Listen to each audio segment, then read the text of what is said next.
tilapia, prito, saka pritong talong.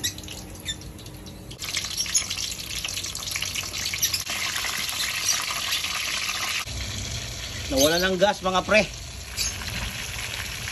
Marami tayong panggatong. Niloloko tayo ni Mrs. dito pre, no? Sabi ko, tingnan ko yung aquarium dun. Sabi niya, hindi yun aquarium, Tupperware. Update tayo sa dalawang sweet potato mga pre. May ugat na yung isa pre. Oh. May mga ugat na. Pero yung isa wala pang ugat. Ba't ganun no pre? Ito lalagyan natin to ng isda mga pre.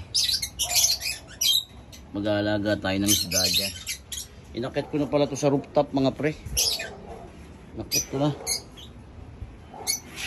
Hindi ko na monitor dun sa may terrace kasi palagi nakasara yun. Saka natutuluan ng ng patak ng aircon yung tubig, baka mamatay. Kaya dito na lang sila. Wala pa tayong isda mga pre, no? Kinukondisyon pa natin yung tubig. Tapos eto pre, yung yung halaman na halaman na pwede sa tubig, pwede sa lupa. Ginupit lang natin siya pre, no? Ginupit lang natin. Kaso pangit dapat naka dapat naka lagay sa ito yan Tinanggal natin dito sa gitna tapos pinagsama-sama natin. Mag-uugat yan sa ilalim.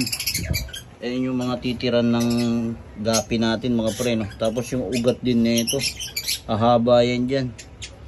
Ayan yung para magiging bahay nila. Alright. Yun, tilapian durog. Sinuguan.